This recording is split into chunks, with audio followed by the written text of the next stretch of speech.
नमस्कार बंधुरा केमन आছেন आशा कরি সবাই ভালো আছেন। আমার চ্যানেলে আপনাদেরকে স্বাগত জানাই। আজকে আমি তৈরি করব গজ কাপড় দিয়ে কামিজ।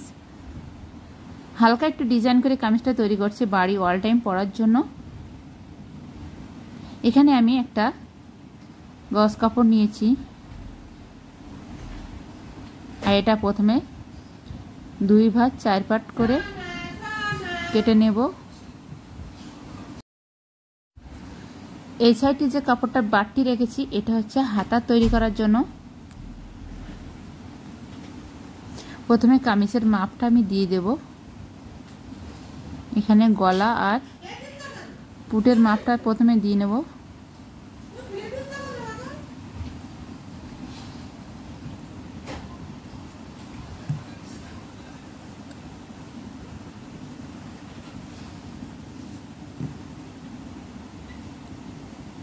গোল গলা তৈরি করব আর এখানে মহড়াটা দাগিয়ে নিয়েছি।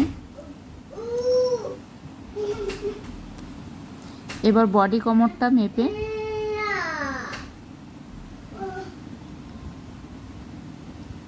দাগিয়ে নেব। বডি কোমরের মাপ নেওয়া হয়ে গেছে। এবার হিপের মাপটা দিয়ে নেব।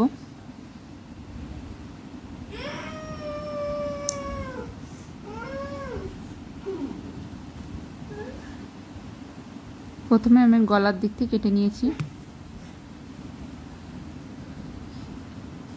সামনে পিছনে সমান গলা কেটে নিয়েছি। পরবর্তীতে আমি সামনের দিক থেকে একটু গলাটা আবার একটু বড় করে নেব। এখানে আমি বাড়তি কাপড়টা রেখেছি সেলাই করার জন্য। কামিজটা কেটে নেওয়া হয়ে গেছে।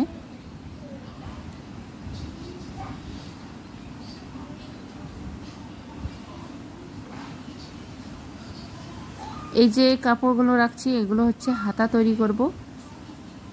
সম্পূর্ণ চিরা কাপড়। হাতার আমি মাঝখান থেকে পাইপিং দেব আর এখানে মহড়ার কাছ থেকে একটু সেলাই পড়বে। এইভাবে আমি কেটে নিয়েছি কাপড়গুলো দেখেন। আর এখানে আমি একটা প্রিন্টের কাপড় নিয়েছি। এই প্রিন্টের কাপড়টা দিয়ে আমি ডিজাইনটা করব। এভাবে কেটে নিয়েছি 2 ইঞ্চি 1.5 ইঞ্চি মাপে। আর এখানে গলার পটিটা আমি প্রিন্টের কাপড় দিয়ে কেটে নেব। 2 ভাঁজ করে গলার কাপড়টা প্রথমে কেটে নেব।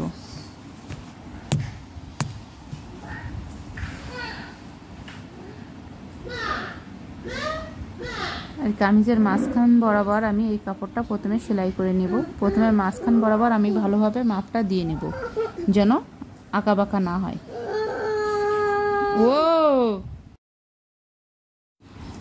এটা প্রথমে আয়রন করে নিলে সবচেয়ে ভালো হয়, তাহলে কিন্তু সরে যাওয়ার কোনো ভয় থাকে না আর কাপড়টা অনেক সুন্দরভাবে বসে যায়।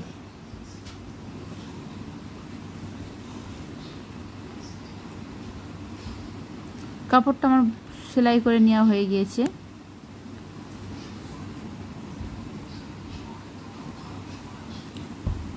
এবার গলার পটিটা বসিয়ে নেব। পিছন থেকে আমি সামনের দিকে আসব গলার পটিটা বসিয়ে।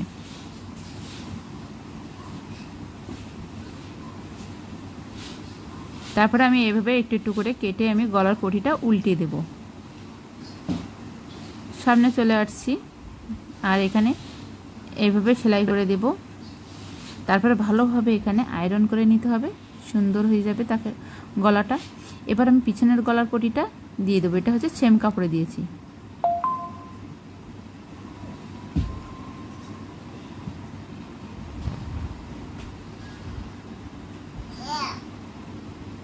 তারপরে আমি পুটটা এভাবে সেলাই করে নেব 2 পাশে।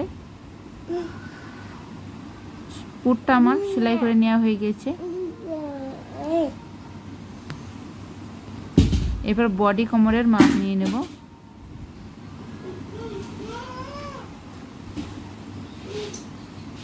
বডি কোমর আর হিপ,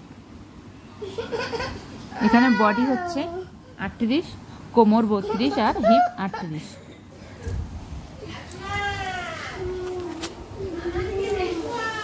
তারপর আমি এভাবে 2 পাশে সেলাই করে নেব। তারপর আমি এভাবে সাইড সেলাই করে নেব।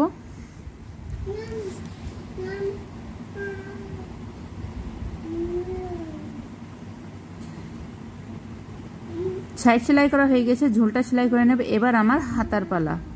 হাতার যে মাঝখান বরাবর চিরা আছে সেখান থেকে আমি প্রিন্টের কাপড়টা 2 ভাঁজ করে নিয়েছি, নিয়ে আমি এক পাশ দিয়ে সেলাই দিয়ে আমি উল্টে চলে যাব। তারপরে আমি এই পাশ অন্য পাশের যে কাপড়টা আছে সেখানে এটা নখ মেরে ভালো করে চিকন করে আমি সেলাই দিয়ে দেব। দেখেন সুন্দর একটা পাইপিং হয়ে গিয়েছে সেলাই করে।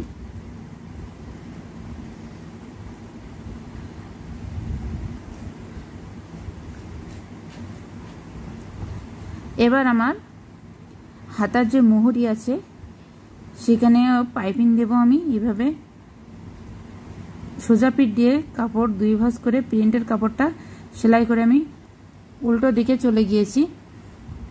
তারপরে আমি এইভাবে চিকন করে সেলাইটা দিয়ে দেবো যেন প্রিন্টের কাপড়টা একটু দেখা যায় পাইপিং আকারে। এই বরাবর সেলাই দিয়ে দেবো, তারপরে তার ওপরে আর এক চাপ বরাবর সেলাইটা দিয়ে দেবো। তৈরি হয়ে গেছে আমার হাতার কাপড়টা।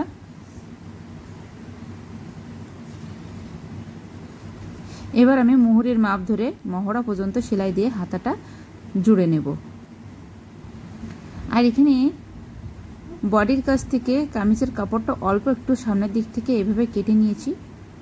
হাতার কাছ থেকেও একটু কেটে নিতে হবে, তাহলে কামিজটা ভালো ফিটিং হয়। এই বরাবর হাতা সেলাই করার পরে সোজা করার পরে এইটা কেটে নিতে হবে। কামিজটা আমার রেডি হয়ে গেছে। আর এখানে আমি এভাবে প্লাস্টিক গোল করে কেটে নিয়েছি। তারপরে আমি শো বোতাম দেওয়ার জন্য প্লেন কাপড়টা এভাবে বোতাম তৈরি করে নেব। এভাবে কাপড় দিয়ে আটকিয়ে আমি সুতা দিয়ে বেঁধে দেব।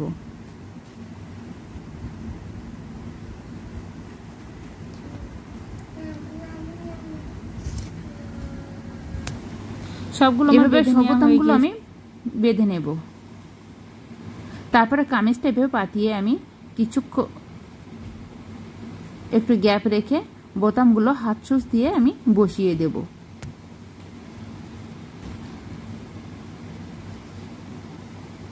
তারপরে আমার তৈরি করা হয়ে গেছে কামিজটা। কত সুন্দর গজ কাপড়ে তৈরি করে নিয়েছি।